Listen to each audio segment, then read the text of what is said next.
So I got this Maytag washing machine. It's giving me an error code, an E01F09. And right now I just turned it back on and it's doing this whole like door lock thing, whatever. And you know, if you try to turn it on, it kind of, I don't know, it acts kind of weird, kind of finicky. So I know the error code of the E01F09 has kind of been what's kind of giving it some trouble. So I'm gonna try to go through some troubleshooting steps. I know that I looked up that error code. It means it's like a drainage issue. So the first thing I'm gonna do is just disconnect the thing and then take the back of it off and see. Oh, see, here we go. It's trying to drain right now. So it does this thing or whatever. But I guess there might be some kind of a pluggage or something that's inside of it that doesn't let it fully go, or it kind of stops it along the way. Either way, let me see what we can do with it. Okay, so I now have got all the screws out of this thing here. So I used just a wrench here, and these are the screws. 1, 2, 3, 4, 5, 6, 7, 8, 9, 10, 11. Looks like 12 screws. And I just used a wrench because I figured it'd be something easy that everyone could have, or that everyone would have, I'm sorry. Now you've got these little tabs here. I'm gonna push it back and it's just gonna slide out. And then you've got another one, the same on that side, and that will let you actually get this back panel off. All right, so with the panel off, this is what it looks like here in the back. And down here, you've got your little shock absorbers. That's so when, you know, it's spinning and everything, it'll stay in balance and whatnot. And then that piece right there, I don't know if you guys can see that, but that little gray tube sticking out right there, that is the trap. And that's the piece that we need to unscrew to see what's in it. But I gotta go get a little shallow pan or something first to put underneath there. That way I can catch any kind of water and I don't just get it all over the floor. Okay, so I got this little pan here and I'm going to take out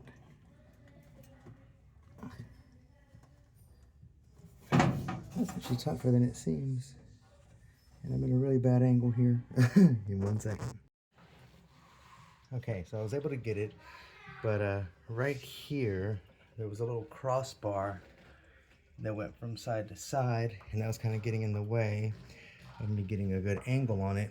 So I took that out and then was able to actually get a better angle with both hands and get that out of there. And let's see what we get.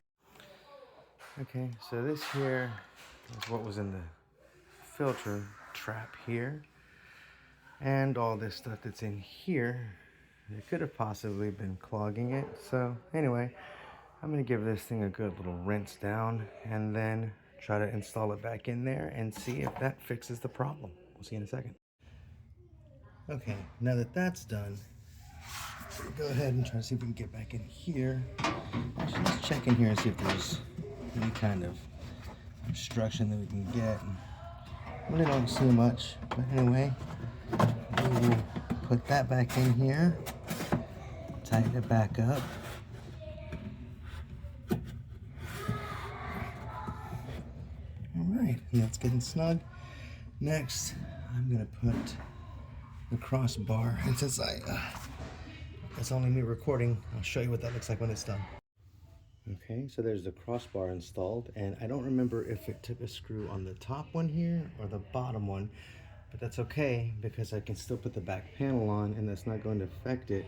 In fact, it'll be perfect because the back panel will have that groove open and I'll know exactly where that goes, so I can put that screw there to hold that in there as well. So let me get the back panel. This back panel is a little dirty, so I'm gonna go and just give it a quick little cleaning with a little broom. Nothing too super duper whatever, but just get the little excess dust and stuff off of it. Yep, you can totally tell the difference. Okay, so now the back panel is sitting on there, and just for reference, it was the bottom one on here that goes into that back crossbar for the support. So if you want to put that on first whenever you're reassembling it, that's what needs to go there. Okay, now it's all put back together. Don't forget to put those white clips back in here on both sides. And all your screws. Again, I had 12 of them on the outside and then the other 2 right here for a total of 14. Oh, and it looks like I actually forgot one of my dang self. So I have to tighten that one up, but yeah, that's it. Okay, so moment of truth. Plug this thing back in and then we will see what it does. Also, I will say, if you can get yourself a little impact, a little drill or whatever with a 1/4 inch socket attachment, that would be a lot better than doing it by hand, because that was not fun. So anyway, here we go. Turn it on. And at this point normally is where it was giving me that that error code. So let me see if I could just put it on a drain and spin, and then I don't know if that, or maybe I should just put it on a spin speed. Oh no, that's a spin speed low. Yeah, no, I don't do a whole lot of laundry with this thing, if you guys can't tell. But yeah, here's where it was giving me an error, and now it looks like it's at least working. So that's how you fix your, at least Maytag Maxima, apparently. Hopefully this fix works. If it doesn't, I'll add an updated video.